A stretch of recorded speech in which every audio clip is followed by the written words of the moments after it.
So I'm going to start with our first presentation, Dr. Karen Panter. Dr. Panter is in the Department of Plant Sciences. She's a horticulturalist specialist, does a lot of extension work, and she's going to talk about, I think, a couple different things and some of the work she does out here. If you look in your field day bulletin that you picked up at the table, if you picked one up, on pages 24, 26, and I think pages 11, there are corresponding research reports that Karen has put together that are part of this bulletin. So you can follow along or find out more information about the work she's done. And so Karen, we appreciate you being here, and I'll turn it over to you. All right, thank you, Doug. Thanks everybody for being here. I am the resident cut flower nut. I got my start in horticulture years ago as a cut flower grower down at Colorado State University, and it never really disappeared. I've done a number of things in between. We've done a lot of vegetable work and various things over the years, but I've gotten back into the cut flower thing. Some of you may remember last summer and the summer of 2012, we grew the brown and gold fresh cut sunflowers. And that was kind of the start of what we're doing now. I don't have any sunflowers this year. It was time to try something new and different. So we've worked on 5 different varieties of cuts, which I'll talk about in a second here. And after we're done with the cuts, I'll talk about the All-America Selections demonstration display gardens that we have. This is a small one. We have the other one over by Old Main, which you get to see every day.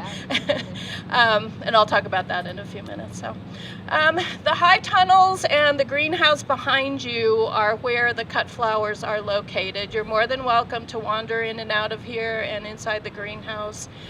Yesterday was the last day of data collection on all of these, and so the study is pretty much done, but I've got a whole boatload of numbers I need to crunch, and so I can't tell you really what happened, but that information will be available over the next few months, and then will be written up in next year's Field Days Bulletin. As Doug mentioned, I am half extension. 50% of my job is extension, and so this kind of falls neatly into it. I've actually been in contact with several yes, there are cut flower growers in Wyoming. Believe it or not, we have a little bit of everything, from small fruits to cut flowers to bedding plant producers to orchards and vineyards, and you name it, we have it. There's not a lot of it, but we have a little bit of everything. And there's a grower over in Lincoln County, or excuse me, Lincoln County, and then there's another one over in Fremont County that I've been working with very informally on this kind of stuff. The tunnels were built in 2011, I think, if I remember right. And since then, we've grown various things in them. I do have a special, this year was a pilot study for a specialty crop grant that I got through the State Department of Agriculture. I have it in verbal form that I have the grant. However, Congress still needs to appropriate the money, so we'll see if it comes through. Hopefully it does. If it does not, I will probably do something on a small scale next year anyway. So, couple of things. In order to do cut flowers properly, you really need a few tools. One is someplace to grow them, and I'm growing these in what we call number 1 containers, which are about 3 liters, not quite a gallon. And you can also grow them in the ground, you can grow them in raised beds, there's any number of ways they can be grown. A lot of growers actually do it in the field in long rows, kind of a row type crops. There are some other things that are important. One is some disinfestant. This is a Green Shield, which I use a lot of. Because it's very important after you've cut the flowers, post-harvest treatment is really, really, really critical, and everything needs to be clean, from your buckets that you put the flowers in to the pruners that you use, or scissors, or whatever it is that you use to cut the flowers with. And I always use gloves to harvest as well, especially because one of the plants, this one, is very sticky and it's really annoying to my skin, and so I always wear gloves when I'm working with these things. The other thing is a good cut flower preservative, and I go through buckets of this stuff too. And what it has in it is antibacterial and antifungal ingredients plus some carbohydrates, because the plants, even though we remove the flower from the original plant, it's still alive and kicking, and we still need to supply it with water and some of the nutrients that it needs. And so we go through a lot of this. It's just a powder that you dissolve in warm water and plop your flowers in. The little packets that you get with bouquets from reputable floral outlets, that's what that stuff is Flora Life or something similar to it. There are other brands. This just happens to be the one I have. All right, this is Calendula here, which is related to marigolds, daisies, sunflowers. They opened fairly quickly, so by the time we get done with this flower may be pretty much open. This was one that I used. Celosia is another one that is real common. A lot of people grow these as annuals in their gardens. Another one that I used this year was Centaurea, which is one of my favorites. The problem with that one is that it is very disease prone. I lost every single one of them in the greenhouse this year because of some viral problems. And then I lost about half of them out here, but this one just produces and produces. If you get them past a certain stage, they just produce like crazy. This one is kind of an oddball. It's Amaranth, which weed scientists are all cringing because Amaranth can be very, there are certain species that are incredibly weedy and are actually noxious weeds. This one, the thing about cut flowers, however, is that we cut them and remove them from wherever they happen to be growing, whether in the tunnel or the greenhouse, before they get to dropping seeds. So that's what this one is. And this one is another little oddball called Gomphrena, which and these two never did get any stem length on them. If you know anything about florists and growing cut flowers, stem length is really, really, really important. And these two just never did produce very tall stems, so none of these flowers were really usable in the trade. But these, the Centaurea, the Celosia, and the Calendula all did produce really nice stems. And the other thing that we do in horticultural circles is we always have edge rows around our plant material, so that we take data from those in the center, but every data plant is surrounded by other plants. And so the edge rows were some different plants that are actually quite interesting too. This is one of my favorites. This is Eustoma is the Latin name, Lisianthus is the common name. This happens to be a green flowered variety. And you can see them over in that southwest bed over there. There's 3 varieties called Echo Blue. This one is Roseanne Green, and there's the white one is called Dublini White. And these are very, very, very popular cut flowers, and they last forever. I've had 2 vases on my desk now for a couple of weeks, and they're still going strong. And people come in and say, "You still have those things?" And yeah. So that's Lisianthus. Another one of our edge row plants is Zinnias. There are a bunch of different varieties of zinnias that make excellent cut flowers, and that's one of them. And this one is kind of an interesting one. This is actually a Verbena.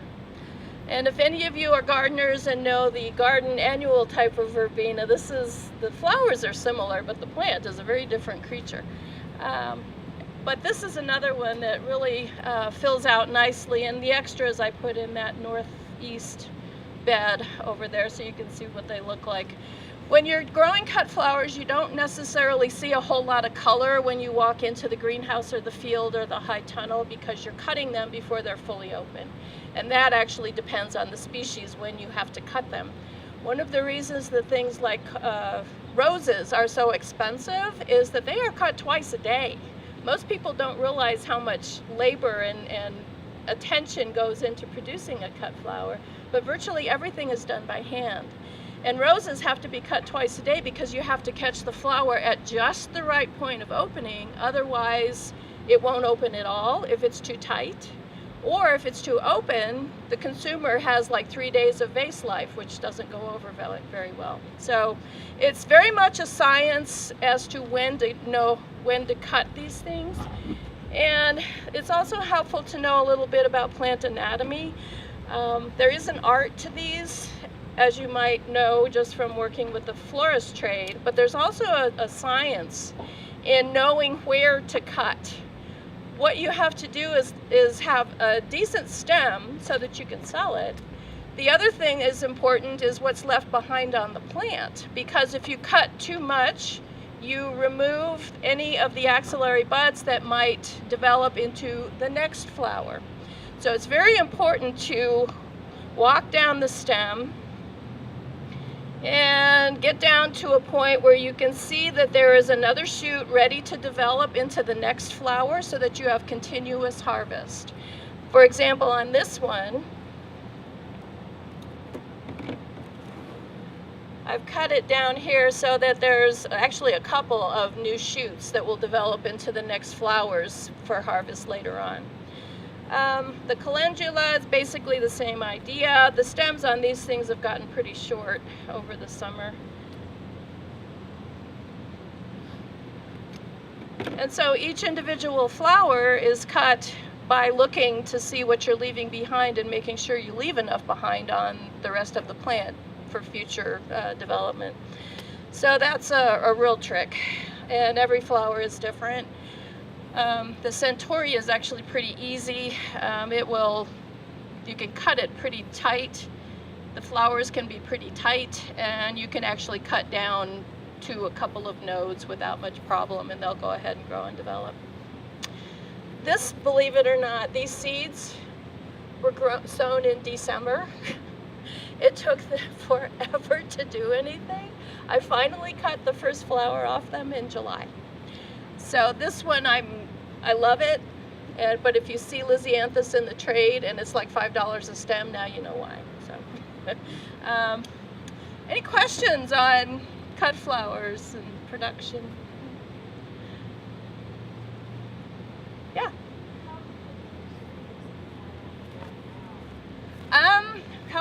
The question is, how big an industry is it in Wyoming right now? Cut flowers, there's probably, I can think of half a dozen growers, and there's probably some that, I know there's some that I don't know about.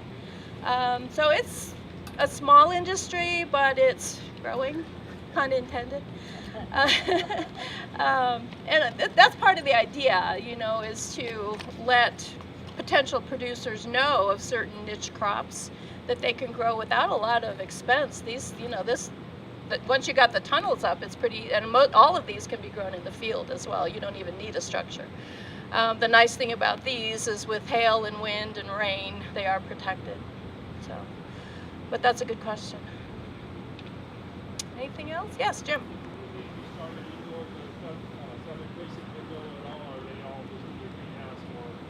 Oh no, these can be grown, yeah, actually these were all grown from seeds. I didn't mention that, but yeah, I started all the seeds, and yes, you can certainly do that at home, for sure.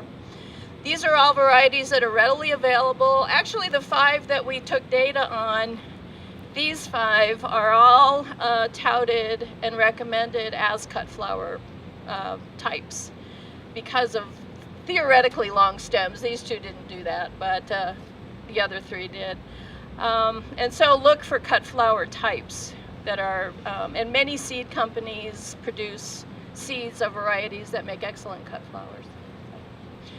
Mark was just saying, my husband this morning, that he's getting a little, we've had them in our house all summer, of course, I keep bringing them home. He says, well, maybe it'd be nice not to have any for a while. So, Doug.